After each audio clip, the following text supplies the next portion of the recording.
The expensive sports car growled to a halt outside Jack Wilson's modest garage, its engine making an unusual rattling sound. The driver, Malcolm Reed, CEO of Reed Enterprises, and well known for his collection of luxury vehicles, stepped out with a scowl. He watched critically as Jack, dressed in worn overalls, examined the engine. "You really think you can fix this?" Malcolm laughed, addressing his assistant while pointing at Jack. "This guy probably can't even afford the oil in this car." Jack's teenage daughter Emma froze behind the counter, eyes lowering as she heard the cruel comment. Her father continued working silently, his weathered hands moving with unexpected precision among the engine components. But beneath Jack's humble appearance lay a brilliant mind waiting to be discovered. This is the story of a man misjudged by appearances, whose quiet dignity and exceptional talent would soon shake the automotive world and teach those who mocked him the true meaning of respect. Jack Wilson had once been on track to become one of the country's top automotive engineers. His college professors recognized his natural talent, an almost intuitive understanding of how engines worked that went beyond textbook knowledge. But life took an unexpected turn when his wife died during childbirth, leaving him to raise Emma alone. With mounting medical bills and a newborn to care for, Jack abandoned his final year of engineering school to take whatever work he could find. Eventually, he settled in the small town of Millfield, opening a modest garage where he used his partial education and natural talent to fix local cars. The locals respected Jack for his honesty and fair prices, but few knew about the dreams he'd set aside. Each night, after tucking Emma in, he would sit at his small desk, sketching innovative engine designs by lamplight. These weren't just idle doodles, but sophisticated concepts that addressed efficiency problems major manufacturers hadn't yet solved. "Dad, why don't you ever tell customers about your designs?" Emma asked one evening as she helped organize receipts. Now 17, she'd grown up watching her father sketch innovative engine modifications in his worn notebook after hours. "Those are just dreams, Em," Jack replied with a gentle smile. "What matters is keeping a roof over our heads and saving for your college fund." Despite their financial struggles, their small apartment above the garage was filled with warmth. Jack never missed Emma's school events, taught her everything he knew about cars, and encouraged her academic ambitions. The walls of their living room displayed her academic achievements, rather than his own unrealized potential, a choice he'd never regretted. To the town, he was just another mechanic. To Emma, he was her hero, a man who sacrificed everything for her future. Malcolm Reed's arrival at Jack's garage wasn't a coincidence. The exclusive Hillcrest Country Club, where Malcolm and other local elites gathered, had recommended Jack's services reluctantly when Malcolm's preferred luxury mechanic was unavailable for his unexplained engine issue. "This shouldn't take too long," Jack said quietly after his initial inspection, wiping his hands on a rag. "The sound you're hearing is likely a problem with the—" "Just fix it," Malcolm interrupted, not bothering to look up from his phone. "I have a meeting at the club in 2 hours. Think you can manage that?" His tone suggested serious doubt. Jack nodded, already mentally diagnosing the issue. It wasn't a standard problem. Something subtle in the engine design was creating the unusual sound. As he worked, Malcolm paced around the garage, making loud phone calls and occasionally throwing glances of disdain at the modest surroundings. "Emma, can you hand me the specialized torque wrench?" Jack called out. As Emma brought the tool, Malcolm snickered. "Specialized? In this place?" He turned to his assistant. "Thomas, remind me why we're here again instead of having this towed to Pittsburgh." Thomas, looking uncomfortable, murmured something about time constraints. Jack didn't react to the insults, focusing instead on the complex engine before him. He noticed something unusual, a slight modification to the standard design that was causing undue pressure on a connecting component. It was a design flaw he'd actually written about in his personal notebooks years ago. "Mr. Reed," Jack ventured, "I think I've found the issue. There's a design element in this model that creates unnecessary strain on—" "Oh, now you're an automotive engineer?" Malcolm laughed, looking around the garage performatively. "Where's your engineering degree hanging? Between the air fresheners and the calendar from 2017. Emma's face flushed with anger, but Jack gave her a subtle head shake. This wasn't the first wealthy client to treat him with contempt. "I'm just saying what I observed, sir," Jack replied, evenly. "I can fix it temporarily today, but the issue might return unless the design element is addressed." "Just make it stop making that noise," Malcolm replied dismissively. "I don't need engineering advice from a small-town mechanic." Jack worked methodically, making the necessary adjustments, while Malcolm continued his loud phone conversations, boasting about his recent acquisition of a struggling automotive parts company. "The previous owners had no vision," Malcolm declared into his phone. "The engineers were wasting resources on experimental designs that would never work commercially. I've already cut that department and moved production offshore." Jack's hands paused momentarily as he recognized the company name. It was one he'd once dreamed of working for. When Jack finished, the engine purred perfectly. He explained the temporary fix and the modest bill, which caused Malcolm to raise his eyebrows. "That's it, hardly seems worth the drive." He tossed his premium credit card on the counter. "I'm assuming you take real payment methods and not just chickens and handyman services." Emma's hands trembled slightly as she processed the payment, her eyes fixed on the counter to hide her anger. As Malcolm prepared to leave, he noticed Jack's open notebook on the workbench, showing detailed sketches of an alternative engine design. Without asking, he picked it up. "Quite the imagination you have here," he said with a smirk, flipping through the pages carelessly. "Playing inventor in your spare time?" "Those are private, sir," Jack said firmly, reaching for the notebook. Malcolm held it away, continuing to scan the designs with amusement. Interesting hobby. Completely impractical, of course, but everyone needs dreams, right? He tossed the notebook back on the bench. "Even people who will never have the resources to pursue them." He climbed into his now quiet sports car. "If it starts making noise again, I'll be back. Try to stock some decent coffee by then." With that parting shot, he drove away, leaving Jack and Emma standing in silence. "Why do you let people like that talk to you that way, Dad?" Emma asked, her voice tight with emotion. Jack put his arm around her shoulders. "Because what he thinks doesn't matter, Em. I know who I am and what I can do. That's enough." But that night, after Emma went to bed, Jack pulled out his notebook again, staring at the designs Malcolm had mocked. They represented years of thinking about more efficient, powerful engine designs, ideas that had never had the chance to be tested.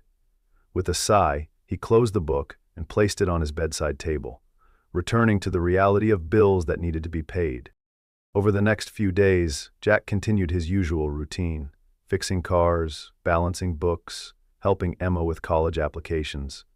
Malcolm Reed and his disdainful comments became just another unpleasant memory in a life that had seen its share of hardships. On Wednesday afternoon, Mrs. Peterson brought in her ancient sedan for its regular oil change. Emma was handling the paperwork when she glanced up at the small television mounted in the corner of the waiting area. Her jaw dropped. "Dad," she called urgently. "Dad, you need to see this." Jack emerged from under a car, wiping his hands. On the screen was Malcolm Reed at some corporate event, but what caught Jack's attention was what Malcolm was holding. Jack's notebook, open to one of his engine designs. "And here's an example of the kind of impractical thinking that plagues small businesses," Malcolm was saying to an interviewer. "A local mechanic who thinks he's reinventing the combustion engine." He laughed, and the camera zoomed in on the detailed sketches. "He posted it on social media too," Emma said, already scrolling through her phone. "Look, he's making fun of you to his followers."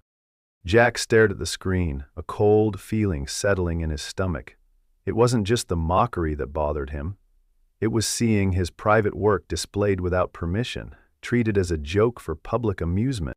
"It doesn't matter," he said finally, though his voice lacked conviction. "Let's finish Mrs. Peterson's car." The next morning, Jack arrived early to open the garage. As he unlocked the front door, he noticed a sleek black car pulled up alongside. Not Malcolm's sports car, but something even more exclusive, a vehicle Jack recognized immediately as a prototype from Ferrari's testing division. A tall woman in an impeccable suit emerged, surveying the garage with keen eyes. "Are you Jack Wilson?" she asked with a slight Italian accent. "Yes, ma'am," Jack replied, wiping his hands clean. "How can I help you?" "My name is Dr. Alessandra Rossi. head of engineering at Ferrari. She extended her hand. I'd like to discuss your engine design innovations. Jack stood motionless, confusion evident on his face. I'm sorry, but there must be some mistake. I'm just a mechanic. Dr. Rossi smiled. We both know that's not entirely true, Mr. Wilson. May we speak inside? Still bewildered, Jack led her into the garage office.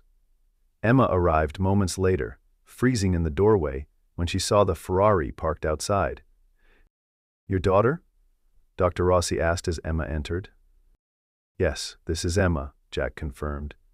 Emma, this is Dr. Rossi from Ferrari. Ferrari? Emma repeated, her eyes widening.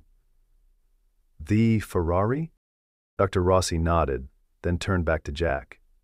Mr. Wilson, I'll be direct. Yesterday, one of our junior engineers was scrolling through social media when he came across a post by Malcolm Reed. She pulled out her tablet, showing Jack the post, Malcolm mockingly, displaying Jack's notebook. Our engineer noticed something extraordinary in the background of his photo. We enhanced the image and were quite impressed. These designs address problems we've been working on for years. Those are my dad's engine designs, Emma said proudly. He's been working on them forever. I can see that, Dr. Rossi replied. The thermal efficiency approach alone is revolutionary. And there's more, she swiped to another screen. The modifications you made to Mr. Reed's car? That model has a known issue that our competitors haven't publicly acknowledged. Yet you diagnosed and temporarily fixed it in under 2 hours, without access to proprietary information. Jack struggled to process what was happening. Those designs were just theoretical. I never had the resources to test them. We do, Dr. Rossi replied simply. And we'd like to offer you a consulting position to develop these ideas further, with potential for patents under your name. We've already created a prototype based on your thermal transfer concept, and the results are exceptional.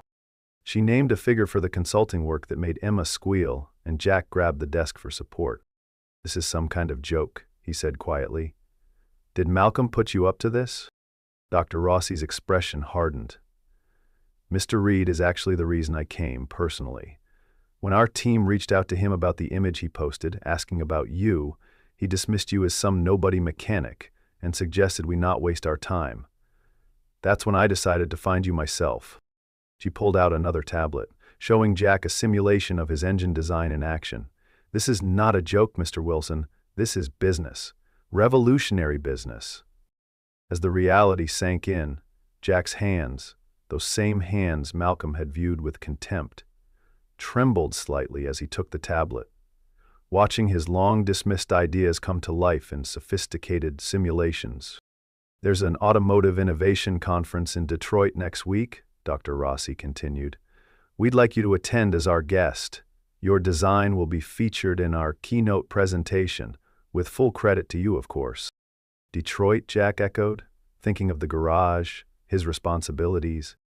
Dad, we can close for a week, Emma said, her eyes shining. Mrs. Peterson can wait for her oil change. Dr. Rossi smiled. We've already arranged accommodations for both of you. Ferrari takes care of its own.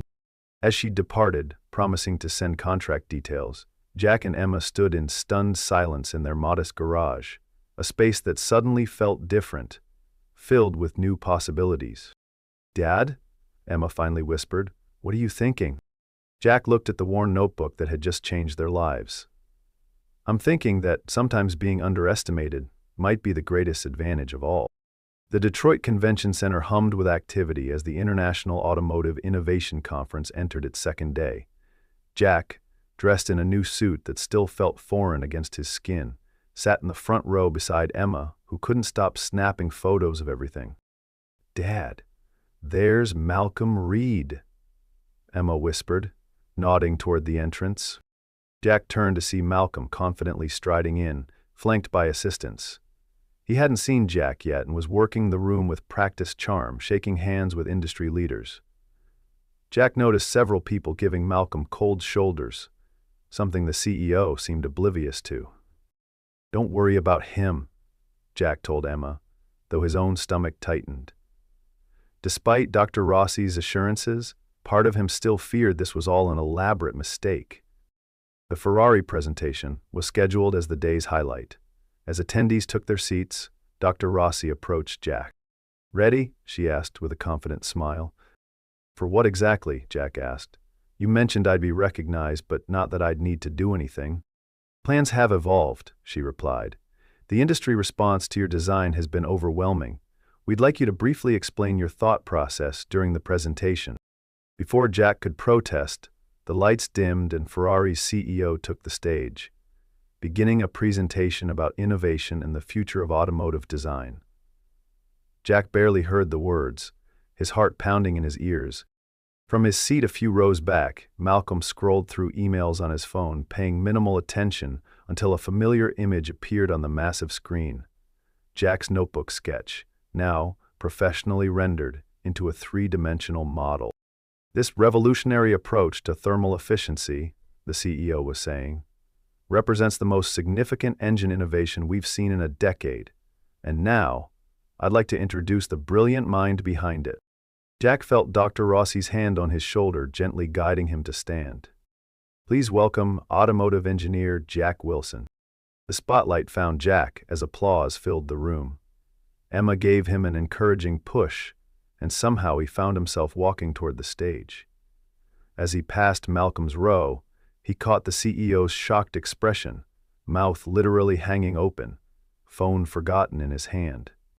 On stage, Jack took a deep breath and began explaining his design in the simple, intuitive way he'd always understood engines. His initial nervousness faded as he spoke about concepts he'd refined in his mind for years, pointing out elements on the large display. The audience, filled with the industry's top engineers and executives, listened with rapt attention. In the third row, Malcolm shifted uncomfortably, his expression cycling between disbelief and growing alarm. When Jack finished, the applause was immediate and enthusiastic. During the question and answer session that followed, respected engineers asked insightful questions, addressing Jack as a peer. With each confident answer, Jack stood taller, his natural expertise shining through. During a break, Jack found himself surrounded by industry leaders offering business cards and congratulations. Emma watched proudly from the sidelines, capturing everything on her phone. "Mr. Wilson," called a familiar voice cutting through the crowd. Malcolm Reed approached, wearing a strained smile. "What a surprise to see you here. Had I known about your hidden talents, I would have approached our conversation differently the other day." Jack simply nodded, aware of the attentive ears around them. "Perhaps we could discuss a potential role at Reed Enterprises," Malcolm continued smoothly. "I'm always looking for innovative minds, and clearly you've been hiding yours under a bushel." Before Jack could respond, a distinguished older man joined their circle. "Jack Wilson, Harold Barnes, Editor-in-Chief of Automotive Engineering Today. We'd love to feature your story and designs in our next issue." "His story?" Malcolm interjected with forced joviality. "Jack and I go way back.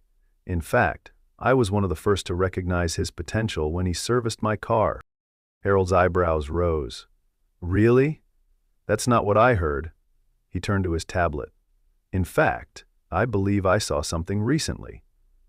He pulled up Malcolm's social media post. The mocking photo of Jack's notebook with the caption, "Local mechanic thinks he's Enzo Ferrari. Stick to oil changes, buddy." The group fell silent. Malcolm's face reddened. "That was just a bit of fun between friends," he attempted, placing a hand on Jack's shoulder. Jack gently removed the hand. "We're not friends, Mr. Reed. You were a customer who made it very clear what you thought of me." Dr. Rossi, who had been watching the exchange, stepped forward. "Mr. Reed, I believe Ferrari sent your office several inquiries about Mr. Wilson after you posted that image. Your assistant informed us that he was just some nobody not worth our time." Malcolm's assistant Thomas, standing nearby, suddenly became intensely interested in his shoes. "There's been a misunderstanding," Malcolm insisted, his confident facade cracking. "Thomas must have acted without my knowledge." "Actually, sir," Thomas said quietly, "I have the email records of your exact instructions." The crowd around them had grown, with more industry professionals witnessing Malcolm's discomfort. Someone in the back was filming with their phone. Harold Barnes smiled thinly.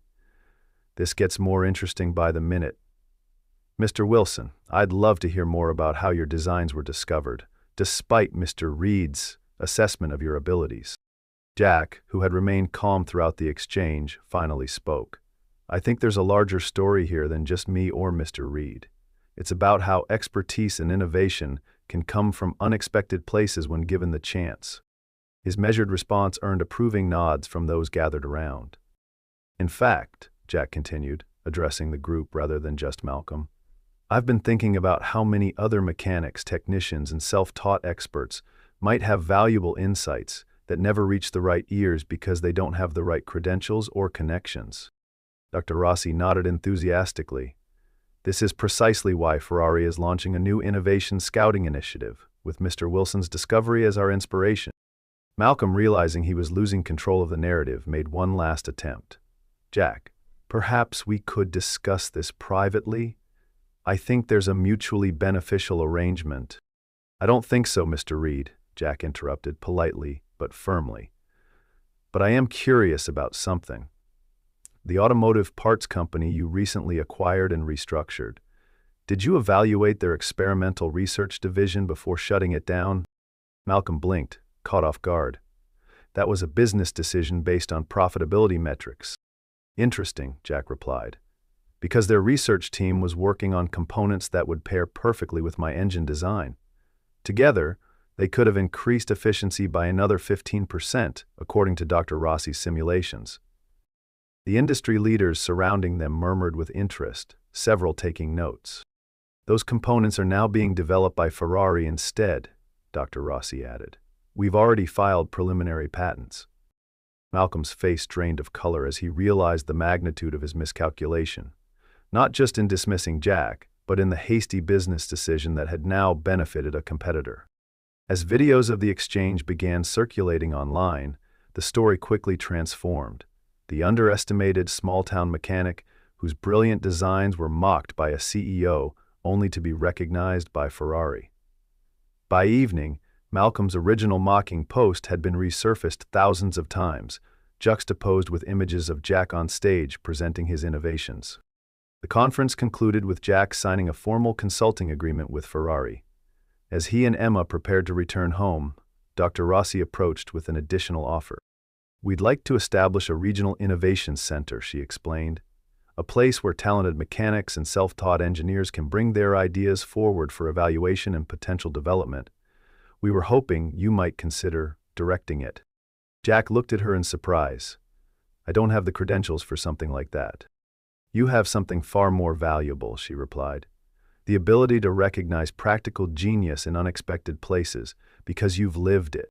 That evening, during the conference's closing reception, Jack stood somewhat awkwardly in a corner, still adjusting to his new reality. A reporter approached, asking about his journey from small-town mechanic to automotive innovator. The most valuable lesson, Jack reflected, is that real expertise isn't always found where you expect it. Sometimes it's in a small garage or a high school workshop or a farm equipment shed. Genius doesn't wait for the right credentials or the right opportunities. It solves problems with whatever tools are available. The story spread beyond automotive circles, resonating with people who saw their own unrecognized talents in Jack's journey. Letters and emails poured in from mechanics and self-taught experts around the country, sharing their innovations and thanking Jack for giving them hope. 6 months later, Jack stood in his newly expanded garage, now officially Wilson Automotive Engineering. The modest space had been transformed with state-of-the-art equipment, much of it provided by his consulting clients, who now included 3 major European manufacturers. He ran his hand along a prototype engine mounted on a testing rig, the physical manifestation of his notebook sketches, now refined through collaboration with professional engineers.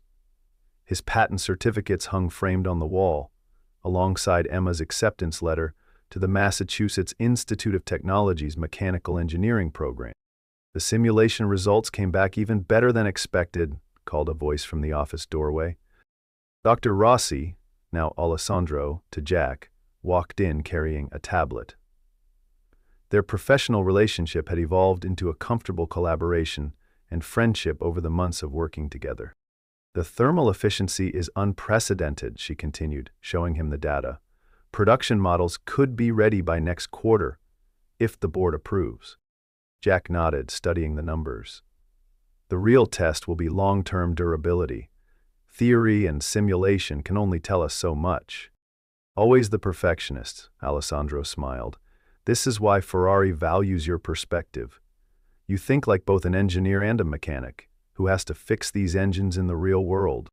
The front bell chimed, and Emma's voice carried from the reception area. Dad, the film crew is here. Automotive Engineering Today's documentary team filed in, equipment in hand. After the Detroit conference, Jack's story had resonated far beyond the automotive world, becoming a symbol of overlooked talent and second chances. Mr. Wilson, where would you like to start? Asked the producer. Jack gestured around the garage, where it all began, with fixing cars and solving problems. As the crew set up, Jack noticed Emma deep in conversation with their young sound engineer.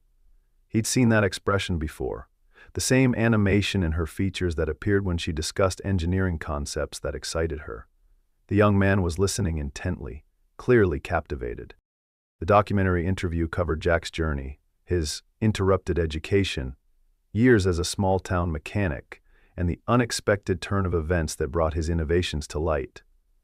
When they asked about Malcolm Reed, Jack chose his words carefully. Mr. Reed's actions ultimately connected me with people who recognize the value in my work. I can't be angry about that outcome.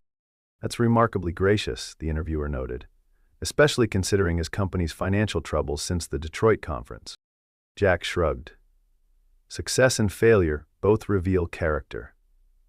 I'm focused on building something meaningful, not celebrating someone else's downfall. After the crew packed up, Alessandro lingered, reviewing project timelines with Jack. As they worked, she casually mentioned, I've been offered a position to head Ferrari's new North American research division. That's fantastic, Jack said. They couldn't choose anyone better. Where will you be based? That's actually something I wanted to discuss with you, she replied. The board is considering several locations, including one just 30 minutes from here. Jack looked up from the blueprints, meeting her gaze. Really, what would be the advantage of this area? Proximity to emerging talent, she said with a small smile, and the opportunity to continue our collaboration more conveniently. The moment lingered between them, filled with unspoken possibilities. Their conversation was interrupted by Emma bursting into the workshop. Dad, I just got invited to present our joint project at the Student Engineering Symposium at MIT next month. She noticed Alessandra and grinned. Oh, hi, Dr. Rossi. Are you staying for dinner again? I'd like that, Alessandra replied, exchanging a warm glance with Jack. Later that evening, after dinner and after Alessandra had left, Jack drove to the small cemetery on the edge of town. He hadn't visited his wife's grave in months, but today felt different. He placed fresh flowers beside the headstone. I wish you could see Emma now, Sarah, he said quietly. She's going to MIT in the fall. Everything we dreamed for her. He paused, running his fingers along the cool stone. And I'm finally doing what you always believed I could. Remember those designs you used to encourage me to submit to manufacturers? Turns out you were right all along. The following day, Jack pulled up to Millfield High School, where he'd been invited to speak to the engineering club. The same teenagers who had once known him only as Emma's dad who fixes cars now looked at him with new respect and curiosity. I'm not here to tell you that every dream comes true, he began, or that if you just believe in yourself, success will magically appear. What I can tell you is that expertise and knowledge are valuable, no matter where they come from. Your ideas matter, even when the world isn't ready to hear them. One student raised her hand. Did you ever think about giving up on your designs? Jack considered the question. Every single day. But I kept drawing them anyway, not because I thought they'd make me famous or rich, but because solving those problems gave me purpose. That's the secret. Find work that feels meaningful, even when no one's watching or applauding. After the talk, Jack opened the workshop doors to a line of students eager to show him their own projects and ideas. He recognized in their nervous explanations and hopeful eyes the same passion that had kept him sketching by lamplight all those years. That weekend, Jack finally made good on a promise he'd made to Emma years ago but could never afford to keep. He took her to the National Automotive Museum, where they spent hours examining the evolution of engine design throughout history. "You know," Emma said as they studied a display, "your designs might be in a museum like this someday." Jack smiled. "Maybe.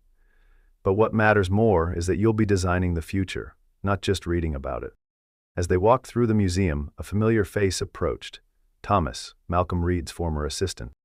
"Mr. Wilson," he said hesitantly, "I wasn't sure if you'd want to speak with me, but I wanted to apologize for my part in how Mr. Reed treated you." Jack shook his hand. "No apologies needed. You were doing your job." "Actually," Thomas continued, "I'm not working for him anymore. I've started at an engineering firm that's developing educational programs for unconventional talent. Your story inspired a lot of changes in how companies think about innovation." As Thomas walked away, Emma nudged her father. "See? You're changing things already."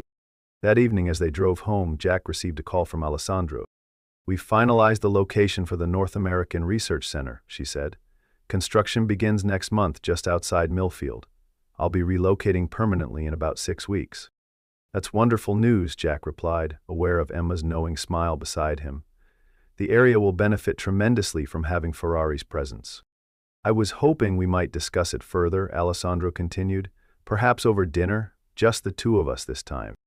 Jack felt an unexpected flutter of nervousness, something he hadn't experienced in years. "I'd like that very much." After ending the call, he caught Emma's amused expression. "What?" he asked. "Nothing," she replied innocently. "Just wondering if Ferrari's engineering genius will figure out she's been looking at you like that for months now." Jack laughed, surprised at how light his heart felt. Tomorrow he would return to the garage, to engines that needed fixing and innovations that needed refining. But for the first time in nearly 18 years, he was beginning to see a future beyond work and responsibility, one where his own happiness might also have a place. As they pulled into their driveway, the setting sun cast a golden glow over the expanded garage that now housed both his past and his future. Jack paused for a moment, taking in the sight of what his life had become. "Dad?" Emma asked. "Everything okay?" Jack nodded, smiling at his daughter. "Everything's perfect, Em. For the first time in a very long time, everything's perfect."